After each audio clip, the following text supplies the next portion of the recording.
Hey there YouTube, welcome to my very first YouTube video on the subject of analog film photography.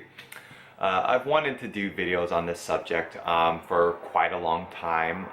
We're kind of in the midst of this huge resurgence in interest in film photography. And there's a lot of great videos on the subject out on YouTube, but I have a really great passion for this knowledge. I get my hands on some neat cameras, and I thought it would just be fun to throw some more content out there for you, the viewer, that either you're very seasoned in the subject of analog film photography and you just kind of want to watch some videos on maybe a new camera that you haven't looked into, and I also want to produce videos for people that are interested in getting into the subject.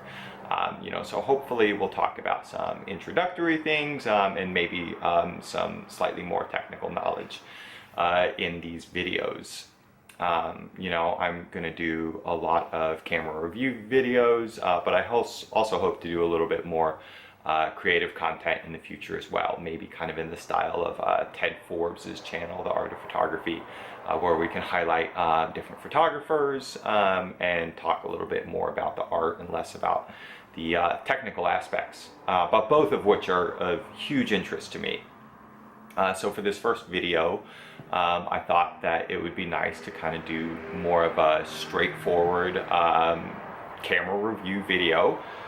For this video, I have a camera that is near and dear to my heart, a camera that I love very, very much, and that is the SLR, the Canon F-1.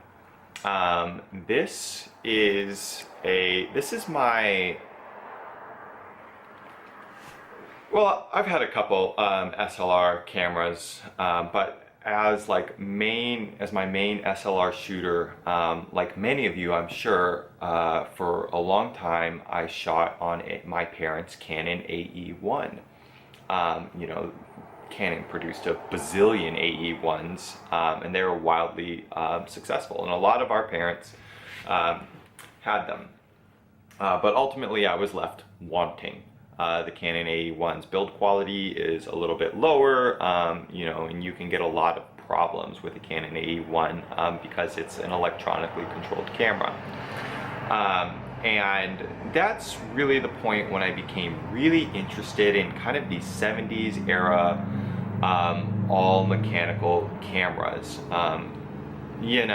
People say they don't make them like that anymore, but it's really true with these cameras. I think Bellamy Hunt says in regards to the F-1 that this has over 10,000 moving parts. This thing is entirely brass and glass. There's very little plastic in this camera,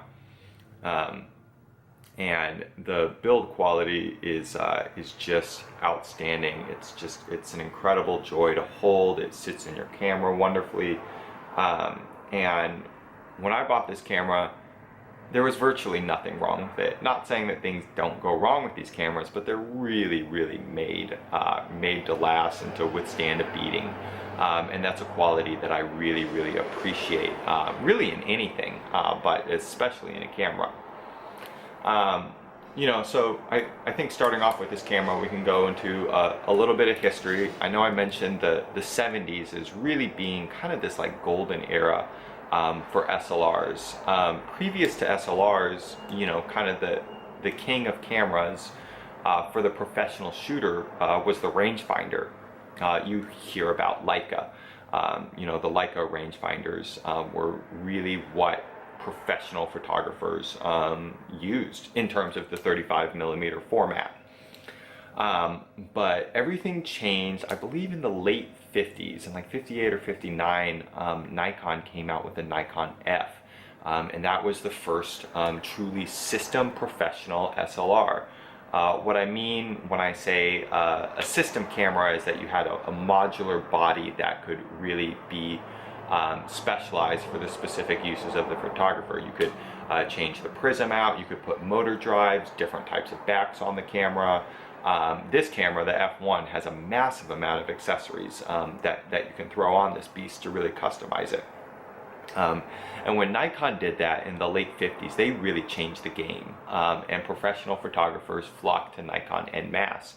At the time, Canon didn't have any professional system camera. And that's when they started the research and development into this camera.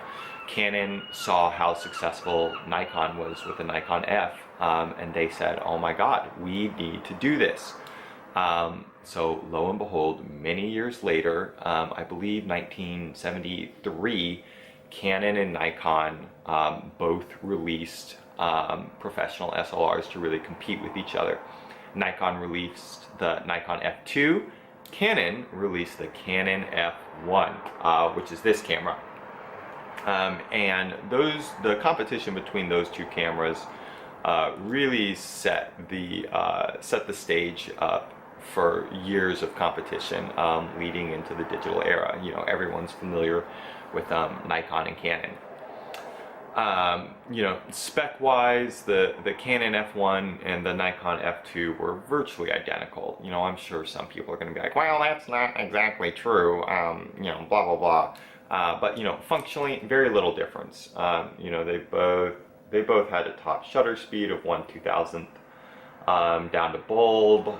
They both had a lineup of great glass. You know, the prism was interchangeable, and then they all had, you know, they're both wonderfully made, beautiful cameras. I love the Canon because it's cheaper than Nikon cameras, and the quality is right there, and I'm kind of a cheap ass.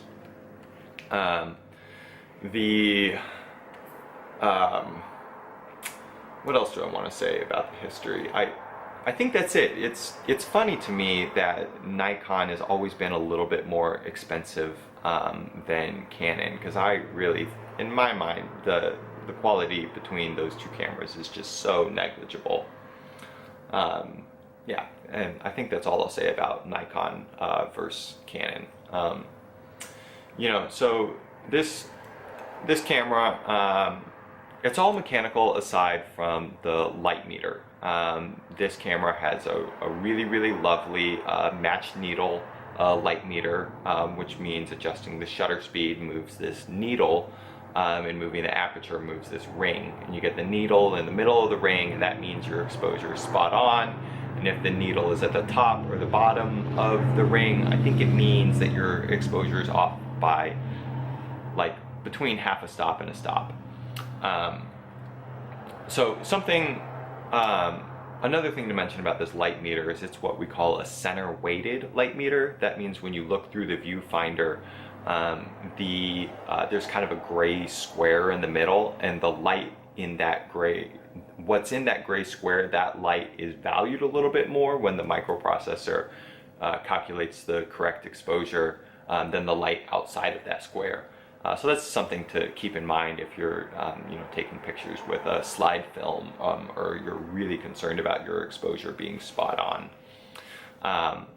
You know, another thing about these 70s era cameras is they all took mercury batteries. So mercury batteries had a different voltage output than modern batteries do. So if you put a modern battery in this camera, you can't get mercury batteries anymore, you have to. The voltage is slightly off, and that means that your exposure will be slightly off. A couple things to say about that. One, it doesn't really matter in most cases. Film has what we call a wide exposure latitude. So even if your exposure is off just a little bit, you know, chances are you're going to get a perfectly workable negative, you know, either especially for scanning, but, you know, even for like wet printing in a darkroom.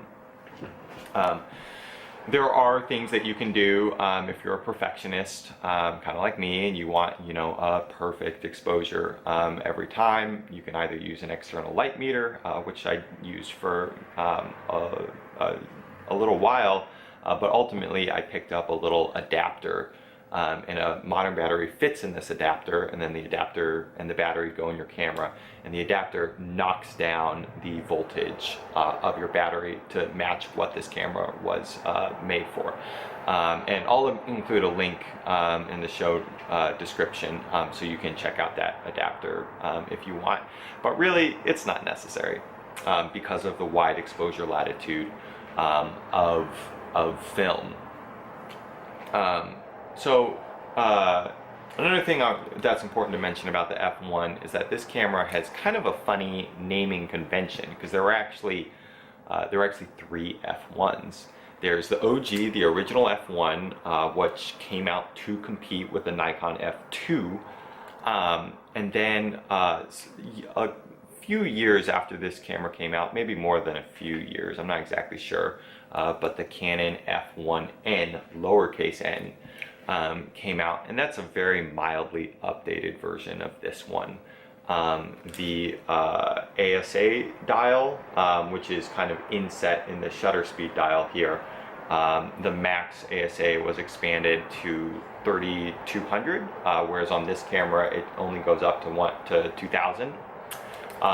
The throw of the film advance lever is shortened in the FDN, and the FDN has a film reminder on the back, a little slot for you to put your film in so you know what's inside of it. But you know, still all mechanical, still pretty much the same camera, and that's the F1N. And then much later you had the new F1. Sometimes you'll see it as the F1 capital N, and that's an electronically controlled camera. Very, very different. You must have a battery in it to operate the camera, and it has all sorts of advanced, you know, auto exposure modes.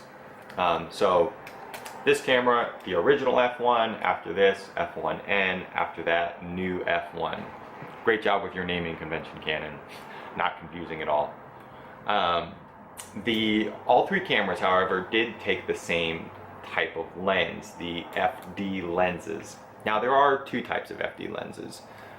When this camera was out, let's get this focused in a little bit. When this camera came out, it came out with these breech lock FD lenses. These are the original FD lenses. You'll notice that it has the SSC marking here. That stands for super spectra coating. That's just Canon's proprietary multi-coating, which is very excellent. If you're not aware, multi-coated lenses are really good to have because they reduce ghosting and flare in your images if you have a light source kind of in the frame.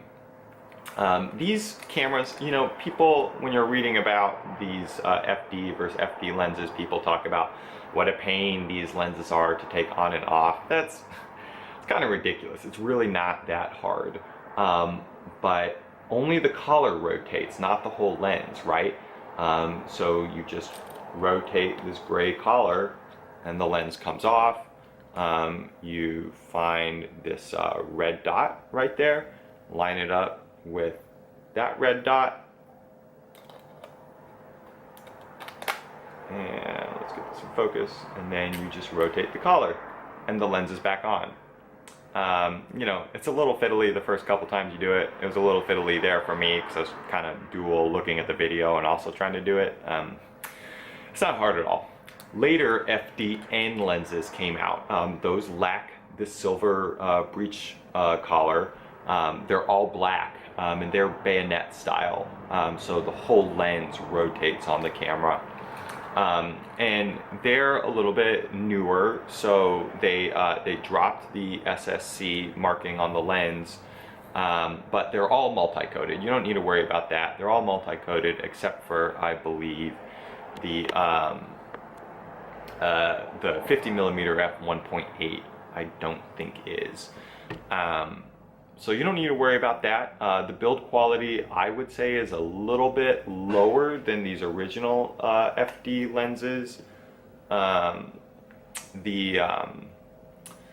They're newer, so they have a little bit of plastic on them, whereas these lenses are much heavier because they're all metal and glass, and, you know, obviously rubber around the focusing grip.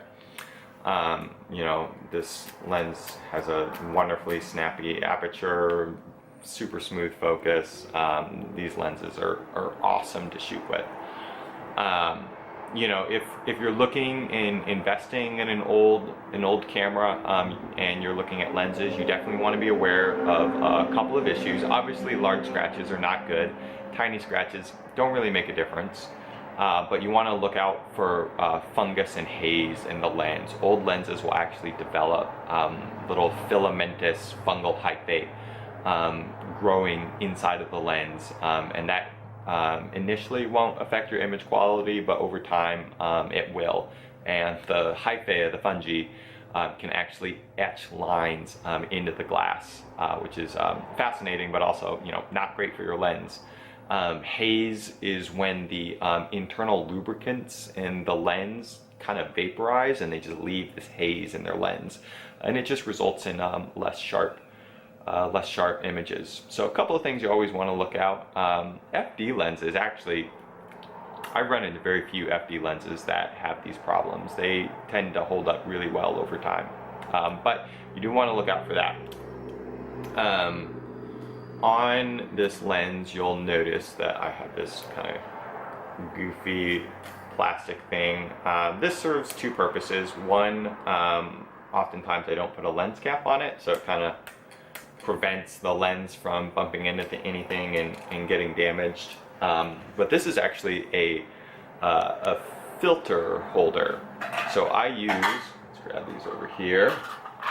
I use the Canon filter system, which consists of these glass squares. That's for color film. Let's get a black and white filter. Not that one. There we go. So what you can do is you can take this filter. I have a red filter here for black and white photography, and it just slides onto this holder, and you just put it into place. I love shooting film photography with filters, especially black and white with red and yellow filters. Red and yellow and orange filters have the effect of bumping up contrast in the image, and you know, they make clouds pop in the sky really nicely. And when you're working with film, you really want to get it right in camera, because you're producing this actual physical object, a film negative. You know, it's not just some digital file. And so getting that film negative as ideal as possible in camera is a really, that's the kind of mindset you want to have. You know, when people come from digital, there's a lot of manipulation you can do afterwards, but you can't manipulate the negative. You can scan it, you can print it, and that's when the manipulation happens. But getting negatives right in camera is really, really nice, and that should be the goal. And filters are the way that you do that. One of the ways you do that. You know, I shoot with, you know, your classic black and white filters. I'll show you some of these. You know, so I also have a yellow filter, also great for black and white, but if you don't have as much light, you need a lot of light for a red filter. You know, a yellow filter is a good alternative. I also have, this is a funny filter. This has lines etched into it, and it actually kind of makes star effects when you have light sources in your image. I don't really use that one too often, but it's kind of goofy. But everyone should have this filter, a polarizer filter. Polarizers have the effect of reducing glare and reflection. They're wonderful for shooting into water, for shooting the sky. It also kind of makes the sky pop. Polarizers, gotta have a polarizer. I would say that if you're investing in filters, having a polarizer, red and yellow filters for black and white, absolutely necessary. This is kind of a funny sepia filter. This is used for color film, and it kind of gives color film a weird old-timey effect. You know, yeah, just a little bit on filters. Filters are really, really nice. Every film photographer should eventually play around with filters a little bit.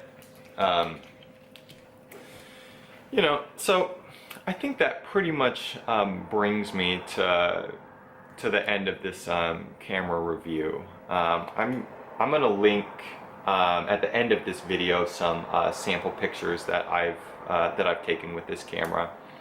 But you know, I just want to reiterate that the Canon F-1, you know, it's not talked about enough as a lot of other film SLRs, but this thing is amazing. It is just built wonderfully. It's a joy to hold. It takes amazing pictures, which is ultimately really the point of film photography, although you can appreciate the build quality quite a bit. And yeah, so I just recommend people that are interested seek these cameras out. Film pricing of lenses and bodies and everything's only going to go up, so you're making an investment. If it doesn't work out, you can always sell it later, trust me. These things hold their value really, really well. And with that said, I will throw some sample images here, and thank you so much for watching this video. Let me know what you think, and I will see you again soon. Peace out.